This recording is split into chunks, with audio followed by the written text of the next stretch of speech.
100 gramas são suficientes para fazer 200 baseados. Quem fuma 200 baseados?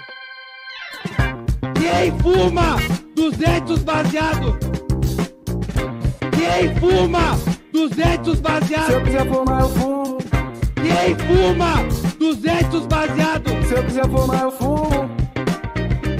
200 baseados. Fumo. Quem quiser fuma, quem não quiser não fuma. Se eu quiser fumar, eu fumo. Quem fuma? Freiras. Freirinhas maconheiras, elas cultivam. Quem fuma? Freirinhas maconheiras, elas cultivam. Freiras. Quem fuma? Freirinhas maconheiras, elas cultivam. Quem fuma? As freirinhas fazem. Fumei 200 baseado. Do fininho, verdinho, não fumo do prensado. Tão de piada no plenário? Deixava, enrola, aperta esse mato. Existe cura nesse saco, mas o Estado me fode, é por isso que é um chato. E eu vou rezando, deputado, para Santa Maria Joana dos 200 baseado. Você fuma ainda? Escondido no banheiro. Você fuma ainda? Escondido no banheiro.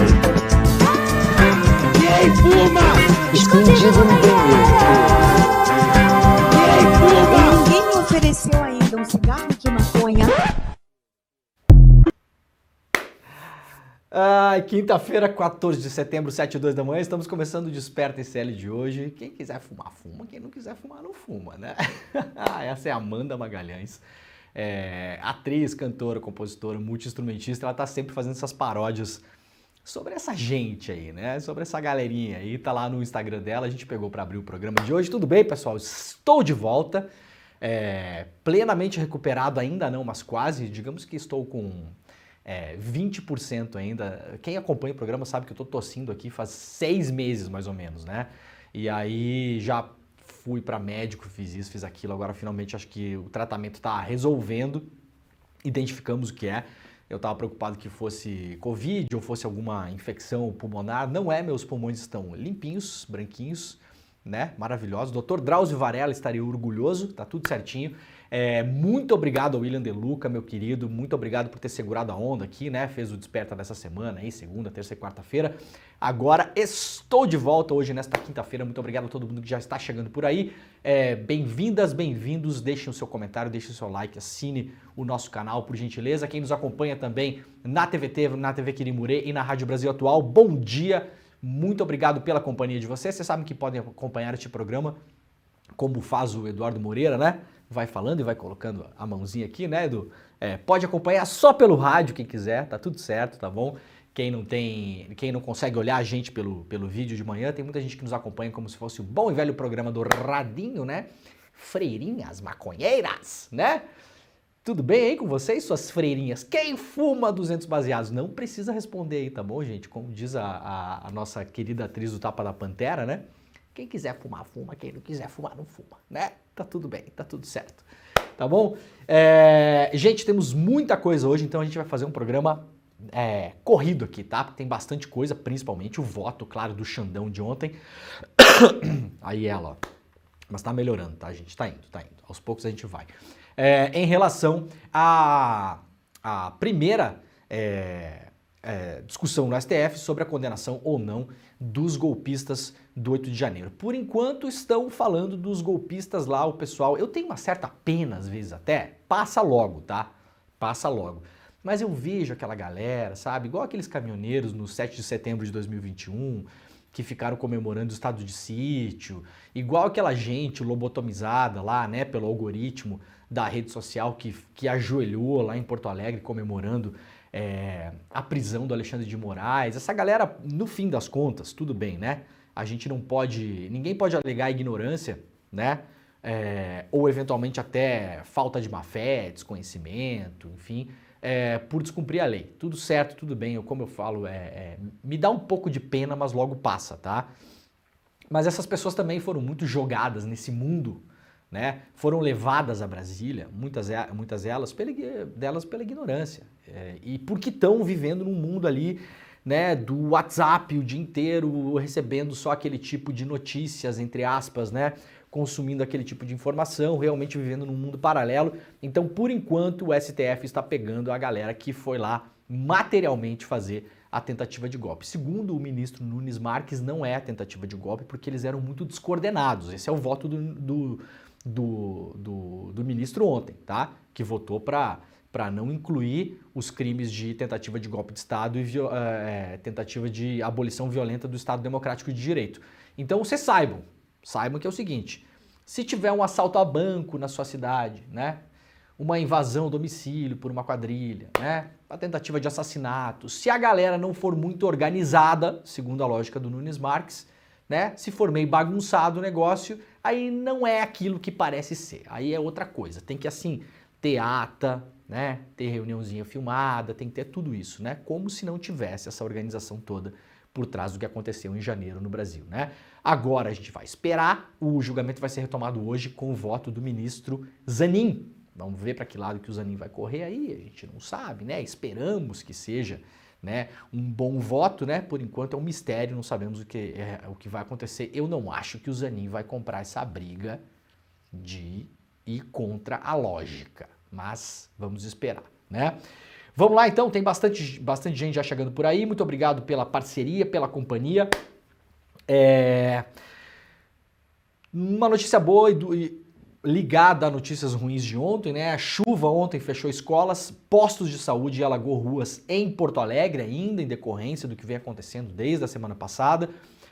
As fortes chuvas no Rio Grande do Sul, teve uma trégua aí de alguns dias, depois voltou. A Metsul Meteorologia já tinha dado alerta de que essas chuvas voltariam, tinha indicado inclusive as regiões em que poderia acontecer. De fato, a Metsul tem acertado muito, né? Os caras têm um modelo aí que o governo do Rio Grande do Sul deveria analisar, porque aparentemente o modelo que o governo do Rio Grande do Sul, os modelos matemáticos do Rio Grande do Sul não são tão bons quanto os da Metsul. Então, para o bem da população, deveria conversar com o pessoal da Metsul para entender o que está fazendo de errado, né? Porque a Metsul tem acertado com alguma frequência. Então, teve problemas ontem no Rio Grande do Sul, alagamentos em várias regiões do estado.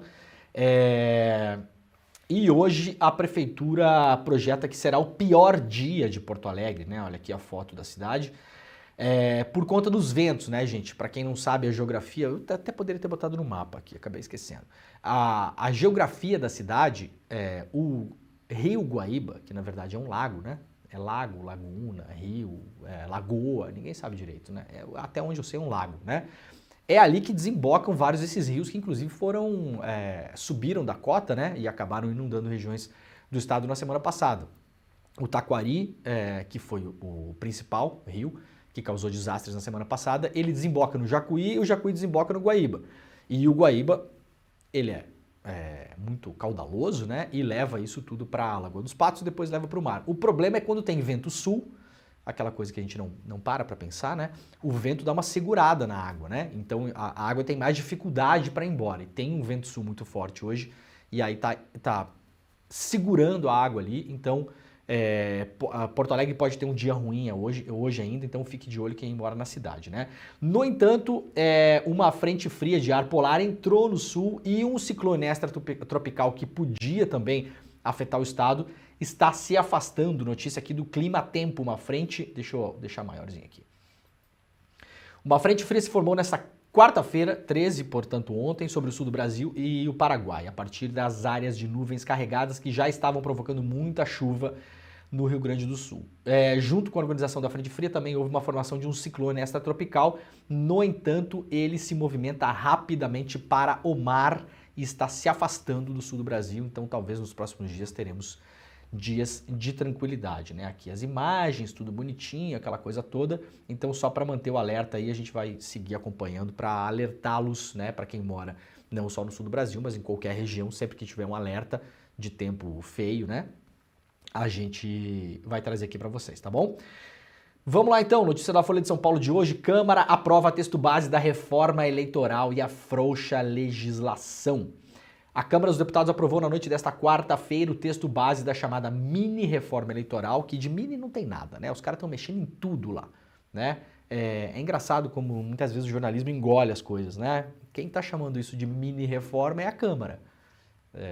Não está escrito em lugar nenhum que nós, como jornalistas, temos que levar esse termo adiante. Essa reforma não é mini. Os caras estão mexendo em coisa para um zaralho em relação às eleições, tá bom? Um pacote que visa afrouxar a legislação e beneficiar partidos políticos. A proposta geral avançou por 367 votos a favor e 86 contra. Inclusive os partidos que vocês gostam estão votando a favor também, para vocês saberem. Mas destaques ainda podem alterar pontos do texto que serão avaliados hoje, quando haverá votação de um projeto complementar que faz parte da reforma. Não é reforma, na verdade é atraso, né? Tá andando para trás o negócio. Depois da Câmara ainda vai para o Senado. Os dois projetos que compõem a reforma tiveram urgência, aprovados por 366 votos e 384 votos respectivamente. Só o PSOL e o Novo orientaram as bancadas a votar contra. Portanto, 2 partidos apenas estão votando contra isso e estão votando certo, né? O Partido Novo, que a gente fica tirando onda aqui, que é o bolsonarismo de sapatênis, né? Sapatênis, que de fato é, né? Nesse caso aqui está votando certo, né? E o PSOL também. O PSOL não é o bolsonarismo de sapatênis, claro. Eles fazem parte de uma ofensiva mais ampla de mudanças eleitorais, com apoio na direita, esquerda, centrão, que inclui também a proposta de emenda à Constituição de anistia e a proposta das mulheres, impulsionadas por quem? Arthur Lira, claro. Arthur Lira tá voando abaixo do radar, tá, gente? O Arthur Lira, depois de todo o começo do ano, tentou trancar o governo, chantagens públicas, aparições públicas, tomou um monte de cacetada na cabeça, porque todo mundo sabe o que o Arthur Lira fez no verão passado, né? Muita gente alertou, inclusive este programa, inclusive o ICL todo, aliás, Arthur Lira, que está com uma ação na justiça que tentou calar o ICL, né? Vamos lembrar que tentou proibir que a gente falasse o nome dele aqui, Arthur Lira. A gente não poderia mais falar Arthur Lira. Este programa seria impedido de falar Arthur Lira e os outros programas também seriam impedidos de falar Arthur Lira, né? Kit de robótica, liminar para concorrer a deputado, assessor e ex-assessor e motorista trocando dinheiro vivo em subsolo de hotel em Brasília, nada disso poderia ser ligado a Arthur Lira, né? Por sorte o ICL está combatendo isso pelas vias adequadas na justiça e a gente conseguiu barrar esse negócio. Aliás, era para ser, segundo o senhor Arthur Lira, uma ação em segredo de justiça. Não saberíamos dela, não poderíamos sequer falar dela. Agora podemos, né? Por enquanto podemos. As propostas flexibilizam as leis de cota para negros e mulheres. Olha que coisa que os caras estão fazendo. Isso aqui não é mini reforma, né, gente? Isso aqui não é mini reforma. É bom a gente deixar isso claro aqui, ó. Eu gosto muito das palavras, né? Flexibiliza. Não é flexibiliza, é atraso, retrocesso, né? Ataque, contra, né? Por quê? Porque vai fazer com que os partidos que hoje são obrigados nas eleições a colocar mulheres, negros e pardos nos seus quadros para concorrer às eleições tenham menos obrigações em relação a isso. Ou seja, o nosso parlamento, que já é majoritariamente branco, rico e homem, esse é o nosso parlamento hoje, né? Branco, rico, homem de meia idade para mais. Essa é a nossa fotografia hoje. Com toda a legislação que tem nos últimos anos tentando forçar via legislação para que esse quadro mude, agora os caras vão lá e vão voltar atrás nisso aqui, vão afrouxar esse negócio. Enfraquece também a lei da ficha limpa e da improbidade e enxugam o tempo de inelegibilidade de candidatos, além de reduzir a transparência do processo eleitoral, entre outros pontos. Isso aqui tudo é muito ruim para o processo eleitoral no geral. E vai passar. E vai passar com o apoio de todos os partidos, eu vou repetir, exceto o PSOL e o Novo. Todos os outros partidos estão votando a favor disso aqui tudo, tá bom? Vão discutir depois, não, isso aqui não, isso aqui sim, isso aqui não, isso aqui sim, mas o negócio é o seguinte, a maneira como a gente elegeu esse Congresso agora, os caras vão fazer o que é melhor para eles. O que é que acontece hoje? Para colocar negros, pardos e mulheres, por exemplo, a concorrer às eleições, onde há cota, os caras fazem inscrição dos candidatos, só que não dão dinheiro para que eles possam concorrer. Então são candidaturas laranja. E isso pode dar problema na justiça, já deu de fato em vários casos. O que é que eles estão tentando fazer? Melhorar isso? Não. Organizar isso? Não. Na próxima eleição, de fato, parar de usar gente laranja, né? Porque os caras vão lá, chamam a vizinha, a tia, a prima, e falam, ó, você aí, vem concorrer aqui para deputada federal. Não, mas eu não quero concorrer. Não, mas tudo bem, você não vai concorrer de fato, a gente vai só registrar a sua candidatura aqui e você não precisa nem fazer campanha. A gente não vai nem botar dinheiro na sua... É só para ter lá, para não dar problema na lei, entendeu? Os caras vão começar a derrubar isso aqui tudo. Ou seja, se vocês acham que nós elegemos o pior congresso da história no ano passado, preparem-se, se isso aqui passar, preparem-se para os próximos, onde não haverá essas obrigações e também vai flexibilizar, entre aspas, né? Isso aqui é uma farra, isso aqui é uma farra, isso aqui vai de fato liberar as eleições para os caras fazerem o que eles quiserem segundo os próprios interesses. É isso que está rolando hoje. Então não é não é flexibilizar, não é nada disso, né? Parece que a gente está falando de lançamento de carro, né? Vai flexibilizar, né? Para que as mudanças possam valer a partir das eleições municipais de 2024, é preciso que, após passar pelo Senado, sejam promulgadas e sancionadas até 5 de outubro deste ano. Essa vai ser a grande pressão em cima do Lula depois.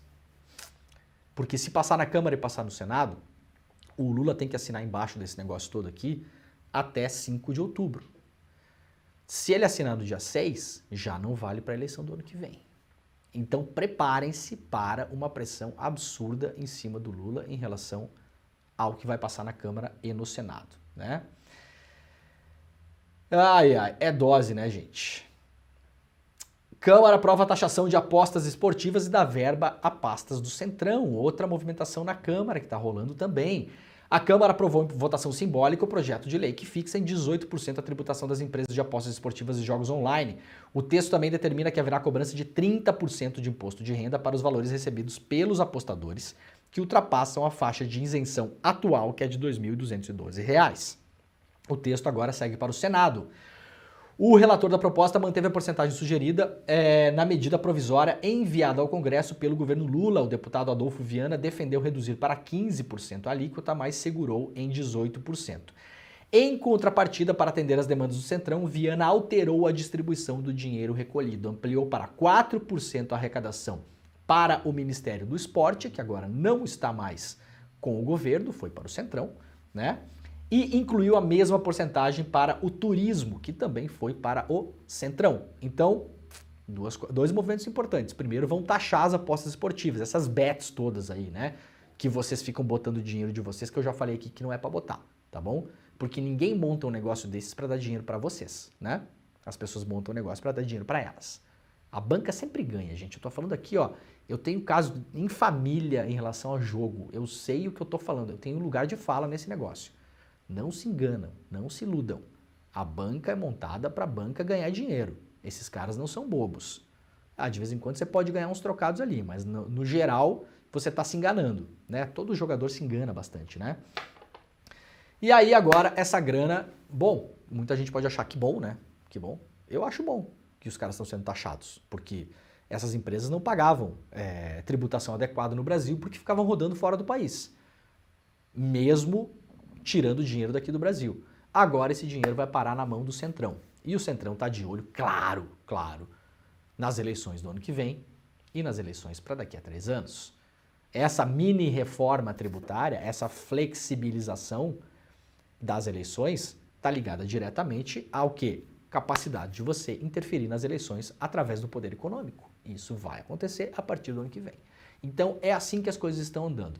Nós já falamos sobre isso, não vai dar tempo de avaliar todos os lados, mas o governo claramente trocou uma guerra que poderia ter comprado com a Câmara, principalmente, com Arthur Lira, principalmente, com o Centrão, trocou por ceder várias coisas para essa galera toda para conseguir fazer o governo andar. Depois a gente pode conversar, né, inclusive em outros programas, para saber se isso é bom, se isso é ruim, se é assim, se não é. Tinha 2 opções, ou radicalizar o discurso, radicalizar os ministérios, tentar segurar o que conseguisse e ir para cima numa aposta de vai saber o que ia acontecer nessa disputa com o Arthur Lira e com a Câmara, ou fazer uma espécie de paz durante a guerra, né? Um armistício e fazer a coisa andar. Essa segunda opção foi a escolhida. Estejamos cientes disso. Ah, não teria como fazer diferente? Não sei se teria como fazer diferente. Não sei. Acho até que teria. Custaria mais, né? Teria que ter apoio popular, teria que movimentar os movimentos, os sindicatos, né, as bases, enfim, é uma outra estratégia. A estratégia adotada foi, bom, nós temos a Câmara que temos, nós temos o Senado que temos, nós vencemos a eleição por 2 milhões de votos, né? 2 milhões e pouco. Não tem muita margem, a grande coalizão que venceu a eleição é uma coalizão de centro, que tem ali gente de centro-direita, que tem gente de direita, né? Tem tudo isso ali. Então, é um pouco assim que a banda tá tocando, tá bom? Ó, galera, uma matéria bem importante hoje do Jamil Chad lá no UOL. Imprensa no Brasil apoiou o golpe no Chile e quis vender conteúdo. É chocante o que tá nessa reportagem. Eu sugiro que vocês leiam depois, é uma reportagem longa, não vai dar tempo de ver tudo aqui. Num plano desenhado tanto em Santiago do Chile como pela CIA dos Estados Unidos, jornais brasileiros respaldaram a ditadura de Augusto Pinochet para que um apoio da opinião pública brasileira pudesse ser construído em favor do regime chileno, mesmo antes do golpe no Chile, que completou 50 anos nessa segunda-feira. Veículos brasileiros também pediram dinheiro à ditadura Pinochet em troca de reportagens favoráveis ao país. É o que revela o livro O Brasil contra a Democracia, a Ditadura, o Golpe no Chile e a Guerra Fria na América do Sul, do Roberto Simon. A obra foi publicada no Brasil em 2021 e agora ganhou sua versão em espanhol. O novo lançamento ocorreu neste final de semana em Santiago, com a presença dos ministros brasileiros Flávio Dino e Silvio Almeida, no marco, né, dos debates sobre os 50 anos do golpe militar do Pinochet. No livro, o autor constata o papel da imprensa brasileira na relação entre os regimes autoritários. Segundo ele, nos meses que antecederam o golpe, havia uma diferença profunda entre jornais chilenos e brasileiros. Ou seja, enquanto vários jornais chilenos estavam, inclusive um pouco antes do golpe, tentando evitar o golpe, a imprensa brasileira estava tentando vender matéria para o Pinochet. Querem ver o documento? Tá aqui, ó. Tá aqui o documento, ó. Isso aqui é um documento, República do Chile, Ministério das Relações Exteriores, Embaixada do Chile no Brasil. Isso aqui é o que chama de cabos diplomáticos, né? Os telegramas, né?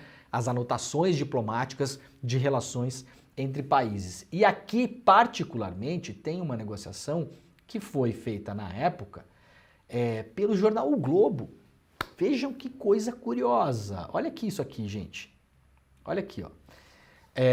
O jornal O Globo expõe lá para a ditadura chilena, até antes do golpe, e faz uma proposta comercial. Olha só, a gente pode falar bem de vocês aqui no Brasil, se vocês quiserem, não tem problema nenhum, viu? Agora digo eu, assim, mas poderiam ter falado na reunião. A gente falaria bem do Pinochet até de graça. Mas se der para ganhar algum, a gente vai tentar ganhar algum também. Isso aqui é escandaloso, olha aqui, ó. Em consideração ao que foi exposto acima, isso aqui está tudo escrito em espanhol, tá, gente? O documento está lá na matéria do Jamil Chad também. A segunda alternativa em relação às relações do jornal com os militares chilenos, a alternativa de negociação em relação à publicação de reportagens favoráveis aos militares chilenos e ao golpe no Brasil, parece a mais viável e conveniente. O valor de cada reportagem que seria cobrado pelo Globo para falar bem da ditadura chilena e do Pinochet na época. Cada reportagem, $5.979,31. Em caso de aceitar, né, do regime chileno, aceitar o plano de 20 reportagens, que era o que estava sendo combinado, o custo total seria de $119 mil. Tá aqui o documento, para quem quiser ver, tá lá na matéria, repetindo. 20 reportagens para falar bem do Pinochet no jornal O Globo custaram, na época, $120 mil. Tá bom? Quem for economista e bom de matemática pode pegar, hoje parece pouco, né? Quanto que era $120 mil nessa época? Peguem pra gente lá. Quem for economista e estiver nos acompanhando, tem muita gente que né? Quanto seria hoje, dos valores de hoje, com a atualização monetária, $120 mil em relação ao que foi cobrado na época. É uma montanha de dinheiro, tá, gente? Não é pouco dinheiro, não. Ah, mas não é pouco não mesmo, tá? Se alguém responder aí, por favor, se o pessoal da produção puder ficar de olho, para nos ajudar aqui, seria legal. Eu tentei fazer esse cálculo antes do programa, mas não deu tempo. Muito bem, vamos lá então para a decisão de ontem. 17 anos de prisão foi o que pediu o Alexandre de Moraes, que é o relator do processo em relação à tentativa de golpe de Estado do 8 de janeiro, para o primeiro réu que está sendo agora julgado pelo Supremo Tribunal Federal. Vamos lembrar, temos aí, se eu não me engano, mais de 1.000 réus. Mais de 1.000. Depois não haverá julgamentos como a gente está vendo agora, assim, individualizados, tá, gente? Porque o STF está adotando, nesse caso aqui, a gente vai ver agora conforme avançam os votos dos ministros, tá? 1 a 1, tá? O Alexandre de Moraes votou para condenar e para incluir nessa condenação os crimes de tentativa violenta de abolição do Estado Democrático de Direito e golpe de Estado. O Nunes Marques não. Para o Nunes Marques era uma galera que foi lá e quebrou uns troços, né? Ah, quebrou o relógio do Dom João e pronto. Isso é a tese do Nunes Marques. A tese do Alexandre de Moraes é que os caras foram lá para tentar um golpe militar, tá bom? 17 anos. Depois, possivelmente, as outras pessoas terão condenações que serão refletidas a partir desse julgamento. Por quê? Porque a tese do Alexandre de Moraes, o ministro, é que tem um crime de multidão, né? Crime de turba, que chama, né? Então você não vai precisar individualizar os crimes de cada um necessariamente, né? Quando você tem, por exemplo, um linchamento, tá? Tem lá 40 pessoas que participaram de um linchamento. Muitas vezes fica impossível e até desnecessário você individualizar. Esse aqui fez isso, esse fez aquilo, esse aqui amarrou, esse aqui chutou, esse aqui jogou uma garrafa, né? Você vai lá e fala, não, peraí, vocês se juntaram todos para cometer um crime e matar uma pessoa. Então esse julgamento é feito dessa forma. Esse é o caminho que o Alexandre de Moraes está tentando levar. Vamos lá, nós temos alguns vídeos para a gente ver rapidamente que acho que ilustram muito melhor, né? Primeiro, vamos lá, o que o Alexandre de Moraes falou sobre essa tese de que as pessoas foram lá passear e aí, por acaso, foram lá, quebraram umas coisas, mas não tinham intenção, né? Era uma manifestação pacífica no seu nascedouro, digamos assim. Vamos lá, o vídeo sobre o que o Alexandre de Moraes fala sobre isso.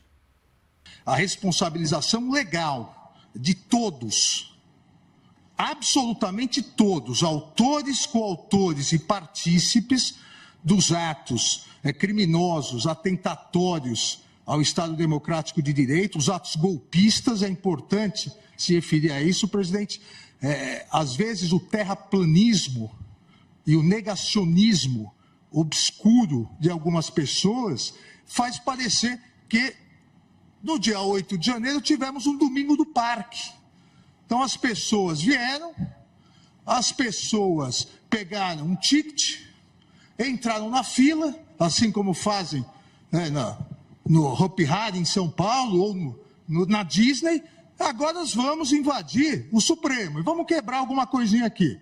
Agora vamos invadir o Senado. Agora vamos invadir o Palácio do Planalto. É como se fosse possível. Agora vamos orar da cadeira do presidente do Senado. Presidente, é tão ridículo ouvir isso, que a Ordem dos Advogados do Brasil não deveria permitir que isso referisse. A Ordem dos Advogados do Brasil que é uma defensora intransigente da democracia. Olha o passarinho. Depois disso, o Alexandre de Moraes respondeu às críticas. Depois disso, ele respondeu às críticas. Isso aqui ele estava falando sobre um dos advogados, né, que falou que era pacífico, aquela coisa toda. Depois, o Alexandre de Moraes respondeu à crítica que é uma coisa óbvia, mas como diz o Xandão, é o óbvio que tem que ser falado, né? Porque o advogado falou que se não houve golpe, então não teve crime, né? Então vamos lá, vamos ver o que o Alexandre de Moraes falou sobre isso. Porque são tantos absurdos que se ouve que às vezes o básico é necessário ser esclarecido. Várias pessoas defendendo que esse crime não ocorreu porque não conseguiram dar o golpe de Estado. Ora, Não existe crime de golpe de Estado, porque se tivessem dado o golpe de Estado, na verdade, quem não estaria aqui seríamos nós, para julgar o crime. Quem dá o golpe de Estado não é julgado, porque ganhou na violência o que democraticamente perdeu. Por isso que as elementares do tipo são bem claras. Tentar depor. Tentou, por meio de violência ou grave ameaça, depor o governo legitimamente constituído. E não conseguiu, por isso que vai às barras do tribunal responder por isso. Então, aqui também... Muito bem, muito bom, Alexandre, ter falado isso, né? Porque é o óbvio, né, gente? Daqui a pouco vai ter gente defendendo no tribunal que tentativa de assassinato não é crime. Ah, não, mas não matou, né? Se não matou, não é crime. Tentativa de assassinato, tentativa de golpe de Estado. Tentar abolir com violência ou grave ameaça o Estado democrático de direito, né? É uma defesa bastante sui generis, a defesa que foi feita ontem no STF. Vamos lá, então, rapidamente para o vídeo da frase principal sobre a sentença que o Alexandre de Moraes acredita que tem que ser desses primeiros acusados. Fixo a pena inicial do réu, Aécio Lúcio Costa Pereira, em 17 anos, sendo 15 anos e 6 meses de reclusão e 1 ano e 6 meses de detenção. E 100 dias multa, cada dia multa no valor de 1/3 do salário mínimo. Fixo o regime fechado para o início do cumprimento da pena. Muito bem. Pena pesadíssima, né? 17 anos. De novo, a gente olha as imagens daquelas pessoas ali, eu sei que às vezes dá pena, tá? Você olha e fala, é um pobre coitado, né? Acontece que pobre coitado também comete crime, né, gente? E eu sinto que, pelo menos da vontade do Alexandre de Moraes, há uma intenção de dar uma lição histórica que nós não demos, inclusive, com o final da ditadura militar. Do tipo, você que tá pensando que é moleza, que dá para fazer, que dá para tentar de novo no ano que vem ou daqui a 3 anos, a consequência é essa. Você tentar destruir a democracia brasileira, a consequência penal que você vai ter é essa. Me parece bastante adequado, inclusive. Vamos lá a uma fala do advogado do cidadão Aécio, que estava ontem lá, né? Não é, aliás, tinha a frase de uns anos atrás, né? Que o primeiro a ser comido ia ser o Aécio. Lembra dessa história? Se eu não me engano, foi o Romero Jucá que falou, né? O primeiro a ser comido vai ser o Aécio. Comido judicialmente, né? Uns anos atrás. Acabou que não foi comido judicialmente o Aécio, né? Mas agora, aparentemente, já apareceu um Aécio aí para ser símbolo disso, né? O advogado ontem fez uma defesa inacreditavelmente cômica ontem. A gente vai mostrar uma parte da defesa, depois eu vou mostrar alguns vídeos para fazer o contraponto. Vamos lá.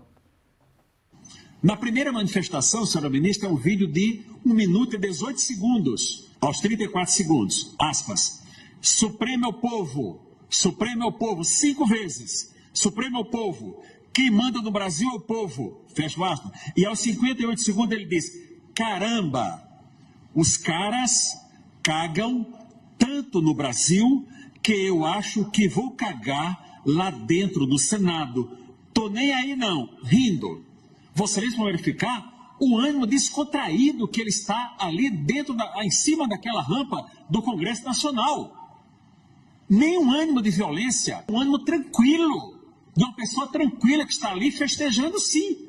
Porque na cabeça dele, ali era uma vitória.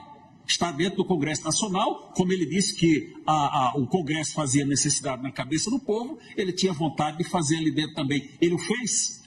Isso foi concretizado? Não, não aconteceu. Olha, eu sugiro que se vocês quiserem dar umas boas risadas e passar um pouco de raiva, vocês vejam o vídeo completo da defesa do advogado do Aécio ontem, tá? Aliás, esse cara era desembargador. E aí depois vocês imaginem que passou décadas trabalhando como desembargador e eu posso imaginar que não pensava e não agia de modo muito diferente em relação a isso, né? Aliás, esse advogado está sendo investigado pelo CNJ, porque o CNJ suspeita que ele, enquanto juiz, também participou de algum modo do movimento golpista. Vejam que coisa curiosa, né? Agora eu vou tirar de lado a coisa assim de, eu não sei vocês quando estão muito felizes, quando planejam ir para uma festa, Se vocês chegam na festa e fazem cocô, não sei, né? Eu tô só respondendo aqui o que o advogado falou, né? Os caras estavam tão felizes que o ápice da felicidade deles era fazer cocô. Foi isso que o advogado falou, tá, gente? Desculpa, eu sei que é cedo, eu sei que pode soar engraçado, de fato é, mas a defesa do advogado foi justamente essa, tá bom? Agora, a tese do advogado é o seguinte, era uma manifestação pacífica, né? Os caras foram lá festejar, né? Fazer número 2. Vamos lá, fazer uma festa, vamos aproveitar e fazer um número 2 aqui, já que a gente não está fazendo nada.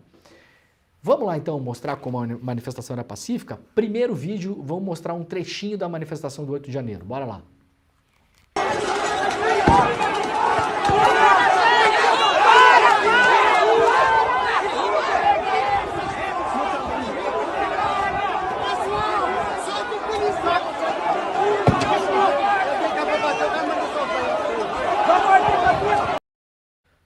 Super pacífico, né? Agrediram esse policial, não foi o único, óbvio. Essa foi uma das imagens símbolo do 8 de janeiro, né? Agrediram o cavalo também, o cavalo teve que depois ser medicado. Passa bem o cavalo, né? Passa bem.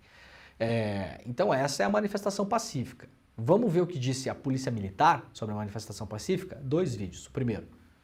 Nós tínhamos um total de 20 policiais. Nós tínhamos, ademais, 16 policiais do voluntário. Esse era todo o efetivo escalado pelo batalhão de choque, por ordens superiores, para o dia. E nós lutamos pela nossa própria vida. Então, todos nós sendo agredidos com barra de ferro, tem um vídeo disso, inclusive. Em determinado momento, o delta da cúpula se estreita e alguns policiais foram arremessados da cúpula do Congresso. Entre eles, Sargento Alex, Cabo Marcelo, Subtenente Beroaldo. Os vândalos pularam sobre a Marcela, quando ela caiu, e passaram a agredi-la com barras de ferro, barras de madeira. A intensidade do ataque, excelência, pode ser demonstrada pelo amasso, pelo dano que foi feito ao capacete dela. Um capacete balístico, um capacete feito para aguentar disparo de arma de fogo. O capacete dela foi amassado. Enquanto eles a atacavam, eles tentaram, inclusive, subtrair a arma dela, e só não conseguiram porque outros policiais interviram. Muito bem, esse é um vídeo, esse rapaz é um tenente da PM do Distrito Federal, falando sobre as manifestações pacíficas, né? Vocês puderam ouvir bem aqui. Vamos lá, uma segunda PM do DF também deu um depoimento, bora lá. No dia 8, realmente, o que nos chamou muito a atenção, de fato, foi a violência que foi imposta contra os policiais, né? Era claro, era nítida a intenção, principalmente em relação a nós, a tropa que estava ali diante deles, que era a linha de frente do momento, de que eles estavam dispostos realmente a tudo, inclusive de atentar contra a nossa vida, como foi feito.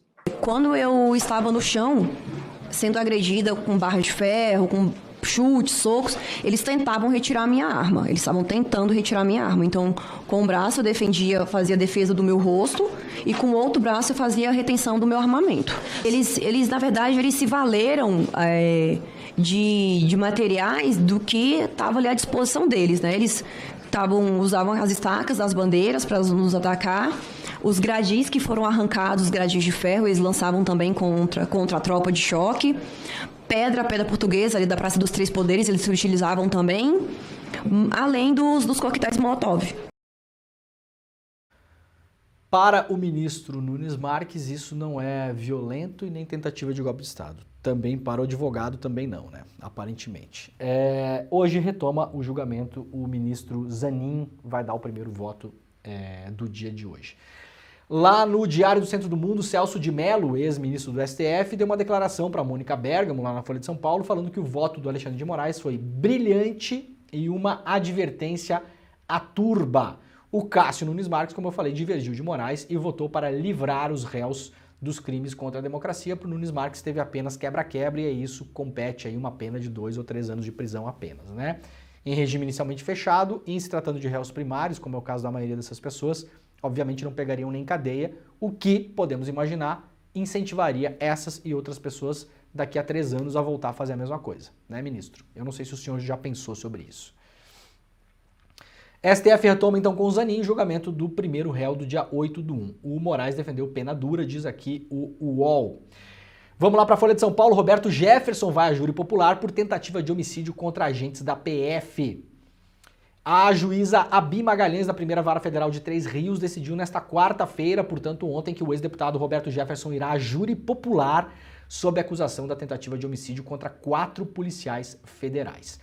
Ele será julgado por ter assumido o risco de matar os agentes que foram ao seu sítio em Comendador Levi Gasparian, no Rio de Janeiro, cidade a 140 quilômetros do Rio de Janeiro, atender a uma ordem de prisão expedida pelo ministro Alexandre de Moraes. Portanto, lembram da cena, né? O Roberto Jefferson trancado em casa, fez vídeos, inclusive, sobre isso, filmando os policiais num circuito de monitoramento de televisão interno que ele tinha instalado lá, totalmente paranoico, jogou uma granada que explodiu contra os policiais e depois atirou contra os policiais usando um fuzil, tá? 4 policiais saíram feridos, a viatura foi destruída e agora a juíza também manteve a prisão, né, preventiva do ex-deputado por considerar que ele se mantém como um risco à ordem pública. Atualmente, o ex-deputado está sob custódia num hospital particular na Zona Sul de Janeiro por autorização do Alexandre de Moraes. A magistrada não atendeu ao pedido da defesa do ex-deputado de classificação do crime por lesão corporal culposa, o que tiraria o caso da análise dos jurados, né? Então, a defesa tentou fazer passar a história de que o Roberto Jefferson, né, ele jogou uma granada e atirou com um fuzil contra os policiais, mas não tinha intenção de ferir ninguém. A juíza não caiu nessa e agora, por enquanto, a decisão é que haverá um júri popular e o Brasil vai acompanhar isso com certeza, né? Muito bem, vamos lá então. O hacker Walter Delgatti deve ser ouvido nesta quinta-feira na CPI da Câmara Legislativa do DF. Para quem não lembra, está tendo a CPMI lá na Câmara Federal, né? E está tendo também uma CPMI do golpe lá na Câmara Legislativa do Distrito Federal, que deve ouvir nessa quarta-feira o Walter Delgatti. O depoimento está marcado para as 10 da manhã e será feito por meio de videoconferência. No dia 16 de agosto, o Delgatti já foi ouvido, né, pela CPI lá na Câmara Federal, e em relação àquela história toda do envolvimento dele com a Zambelli, com o Jair Bolsonaro, com os militares, com o Ministério da Defesa, com o comandante do Exército, com o assistente do comandante do Exército, na tentativa de invadir o sistema do TSE. Essa é a história toda, né? Vocês acompanharam isso bastante por aqui, então hoje deve ser ouvido lá o Walter Delgatti. Defesa pede que STJ rejeite requerimento da Itália para Robinho cumprir pena no Brasil, notícia lá do G1. A defesa do ex-jogador de futebol Robinho pediu nesta quarta-feira que o Superior Tribunal de Justiça rejeite o requerimento do governo da Itália para que o atleta comece a cumprir a pena no Brasil.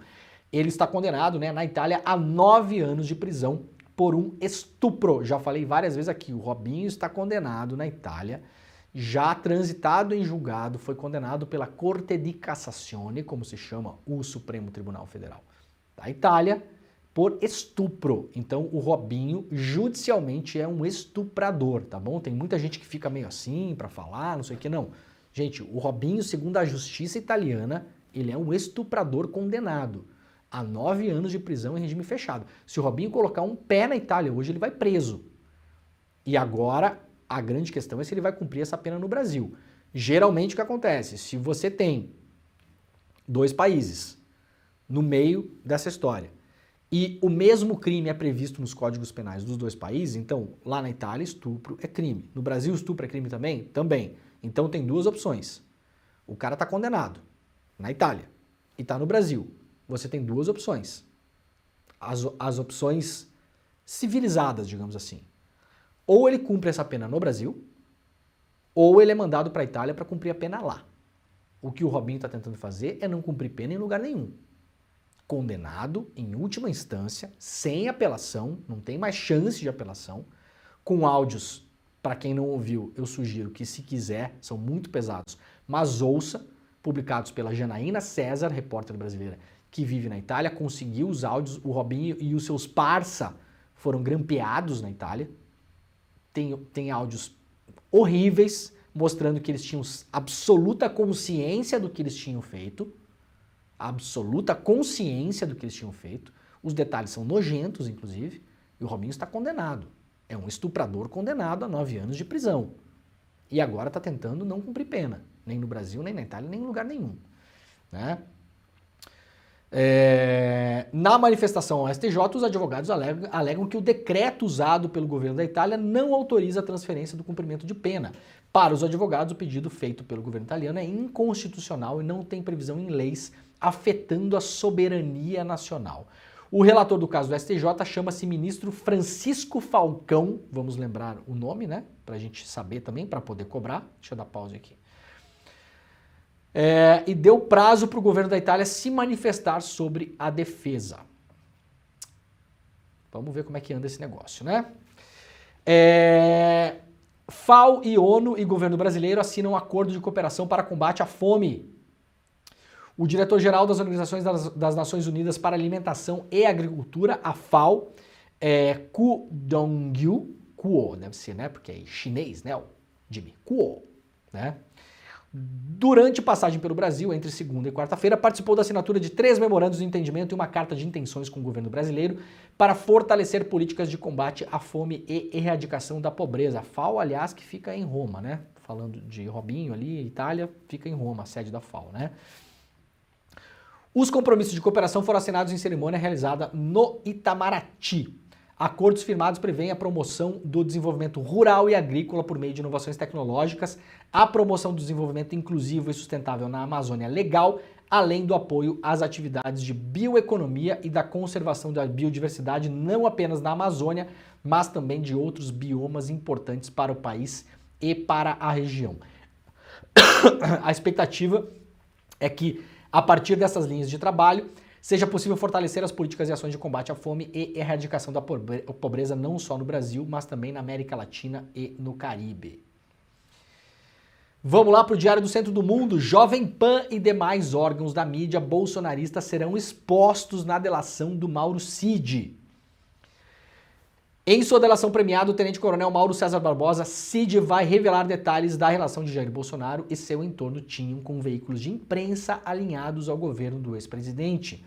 O acordo foi homologado pelo ministro Alexandre de Moraes no último final de semana e prevê que o militar fale sobre as proximidades do ex-mandatário Bolsonaro com a rádio Jovem Pan. O ex-ajudante de ordens contará, segundo diz aqui o DCM, como ajudava Bolsonaro na agenda de entrevistas com a emissora paulistana, que tinha diversos bolsonaristas em seu elenco, e dará detalhes de seu contato direto com comentaristas e repórteres do canal para alinhamento de discurso. Na Jovem Pan, o ex-presidente surgiu em diversas entrevistas, a maioria concedidas ao programa Pânico, comandado pelo Emílio Surita, né? Eu sempre falo Zurita, mas não é Zurita, é Surita. Surita ou Zureta, né? Ó, 2 coisas muito rápidas sobre isso aqui. Primeiro, não sabemos o que o Cid tem de provas da delação. Eu tenho falado isso aqui todos os dias que eu falo da delação do Cid, tá bom? Eu sei que muita gente tá emocionada com isso, quer que a coisa ande. Eu também quero que o Bolsonaro seja responsabilizado pelos crimes que ele cometeu. Quero mesmo. Quero que o Cid conte tudo que o Cid sabe. O Cid, como eu já falei várias vezes, né? Ajudante de ordens parece que é o cara que servia cafezinho pro Bolsonaro. Não é, tá bom, gente? Quem serve cafezinho no palácio é copeiro. Ajudante de ordens é o cara que tá ali. Como o próprio Bolsonaro falou, reunião com Putin. Bolsonaro reunido com Putin numa sala fechada. O Cid tá ali dentro. Assim, é o cara que tá colado no Bolsonaro durante esses anos todos. Eu quero que ele fale, que ele conte e tal. Mas, ó, de novo, tem que esperar provas em relação a isso, tá? O simples fato, eu vou fazer uma defesa aqui, que obviamente não é uma defesa da empresa Jovem Pan, mas é uma defesa do ofício jornalístico. O simples fato do Bolsonaro dar entrevistas exclusivas para a Jovem Pan não é crime, tá bom? Vamos ter cuidado com isso também, né? Eu não estou dizendo que é o DCM que está acusando isso, não. Estou só falando que a maneira como a notícia sai, às vezes a gente tem que ter um pouco de cuidado. O fato do Bolsonaro ter uma relação, eventualmente, de amizade com o apresentador do Pânico, não é crime. O fato do Bolsonaro ligar para a Jovem Pan para combinar a entrevista antes, não é crime. A gente pode não gostar, a gente pode analisar isso em termos de imprensa, um monte de coisa. Agora, nada disso é crime. O Cid, se for falar da relação do Bolsonaro e do entorno com a Jovem Pan e com outras mídias por aí, outros jornalistas por aí, o que nos interessa é saber se teve suborno, transferência ilegal de dinheiro, né? Aí sim, aí a gente começa a falar. Até porque trata-se de uma concessão pública. Se descobrirem que em algum momento foi passado dinheiro para a Jovem Pan, para comprar a opinião da Jovem Pan de modo ilegal, aí é uma outra conversa. O fato do Bolsonaro gostar da Jovem Pan, usar a Jovem Pan usou, o Bolsonaro também ganhou um monte de dinheiro com o bolsonarismo, um monte de dinheiro, inclusive do Google, do YouTube, né?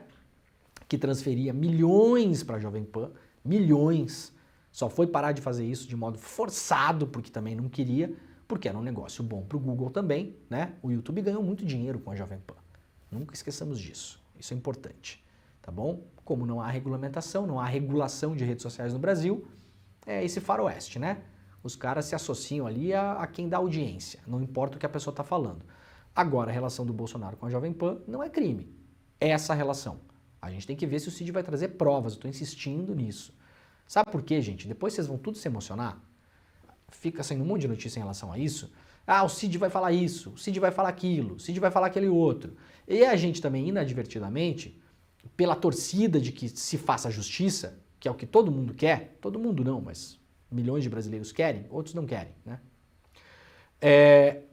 A gente vai gerar uma expectativa que depois pode não se cumprir, porque o Cid pode não trazer provas, e isso acontece em delação. Vamos lembrar da Lava Jato, aconteceu várias vezes. Pode mudar a versão, pode estar mentindo. Ah, delator não pode mentir. Ué, claro que pode mentir. Claro que pode mentir. Ele só tem que mentir bem ao ponto da Polícia Federal, do Ministério Público Federal não descobrirem. Quem falou que delator não pode mentir? Pode mentir, sim. Se ele quiser mentir, ele vai mentir. Pode mentir, pode omitir, pode mudar a versão, pode construir uma história que não é bem aquilo, né? Para poupar pessoas, para incriminar outras que não são incrimináveis. Ele pode fazer tudo isso. A função da Polícia Federal e do Ministério Público Federal depois vai ser descobrir se ele mentiu ou não. Agora, não há lógica nenhuma em falar, não, o que o Cid falar agora é sagrado porque delator não pode mentir. Ué, claro que ele pode mentir. Aliás, posso apostar que o Cid em algum momento dessa delação vai mentir e omitir. Então a gente tem que esperar as provas. Senão vai gerar uma expectativa que não vai se concretizar. E eventualmente vai colocar na lama, olha aqui, eu não tenho nenhuma simpatia pela Jovem Pan, muito pelo contrário. E nem pelo Emílio Zurita, nenhum deles. Nenhuma simpatia. Agora, se o Emílio não teve nenhuma relação ilegal com o Bolsonaro, fica ruim também a gente jogar o nome do cara num escândalo que claramente é um escândalo de corrupção. De venda de joia, de roubo de patrimônio público, de falsificação de cartão de vacinação. Eu acho que a gente tem que cuidar para não misturar essas coisas, tá, gente? Ser cauteloso em relação a isso sempre é bom. Nós vimos o que aconteceu no passado recente, não queremos repetir, né? A aprovação do governo Lula sobe para 55%, maior índice do mandato, diz a pesquisa IPESP, né? Para quem torce contra, por enquanto tá bem ruim torcer contra, né? Braga Neto prometeu interferir a nosso favor, escreveu o general investigado por fraude em compra de coletes. Numa mensagem encontrada pela Polícia Federal durante a investigação sobre a fraude na compra de coletes balísticos pelo Gabinete de Intervenção Federal, um general do Exército afirmou a um interlocutor que o general Braga Neto prometeu interferir para que a aquisição fosse sacramentada. O autor da mensagem é oficial da reserva Paulo Roberto Correia Assis, mais um militar envolvido em uma trama de maracutaia, né?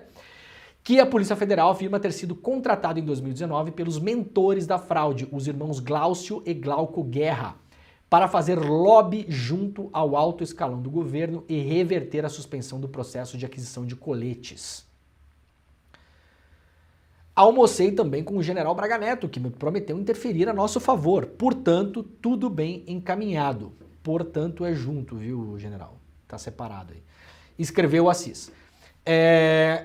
Segundo a PF, a mensagem foi enviada em 14 de dezembro de 2019. Na época, Braga Neto era chefe do Estado-Maior do Exército. Num e-mail enviado no dia seguinte, que também faz parte da investigação, Assis reforça o encontro com Braga Neto e menciona a compra dos coletes.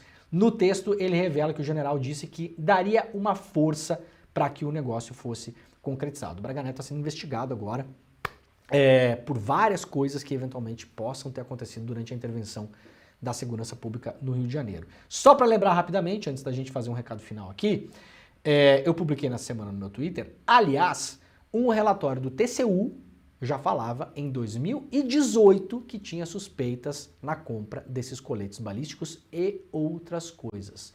O senhor Braga Neto foi protegido de 2018 até ontem.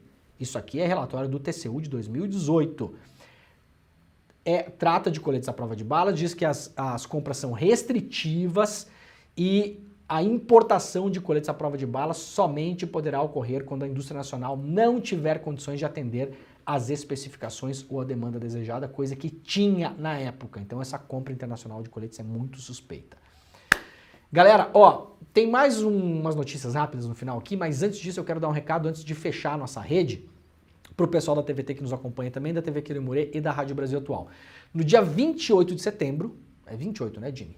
Às 8 horas da noite, nós teremos mais um evento super especial, exclusivo, ao vivo e grátis do Instituto Conhecimento Liberta. Uma palestra sobre espiritualidade, como lidar com a ansiedade e o estresse, feita pela Monja Coen, best-seller, conhecida no mundo todo, ajudou a popularizar, né, o budismo, uma vertente do budismo, para as massas, está aí sendo convidada para eventos no mundo todo e vai dar essa palestra exclusiva ao vivo e grátis. icl.com.br/desperta para você garantir essa vaga. Isso aqui é aberto para todo mundo, gente. Manda lá para sua mãe, para sua tia, para seu pai, para seu tio, para seu primo, todo mundo que você conhece.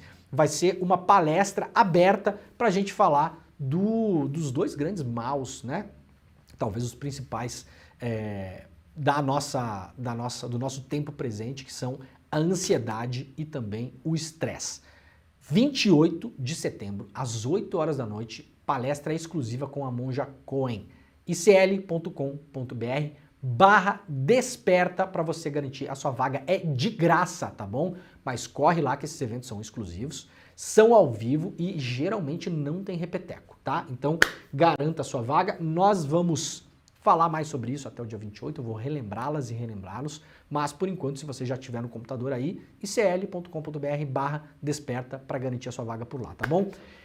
Vamos encerrar a nossa rede por enquanto, só para dar um tchau pro pessoal da TVT, da TV Quirumurê e também da Rádio Brasil Atual. Muito obrigado pela companhia. Amanhã, às 7 horas da manhã, ao vivo, o Desperta ICL estará de volta. Tchau, gente. Para quem segue com a gente aí, uma notícia final do programa, antes da gente encaminhar, vocês sabem que o ICL Notícias primeira edição começa às 8 horas da noite nesse mesmo link, então vocês não saiam daí, tá bom? Não se mexa, não clica em nada, não mexe no mouse, só respira. Só respira para não correr o risco de ter que fechar a janela e depois ter que ficar procurando no YouTube lá, né?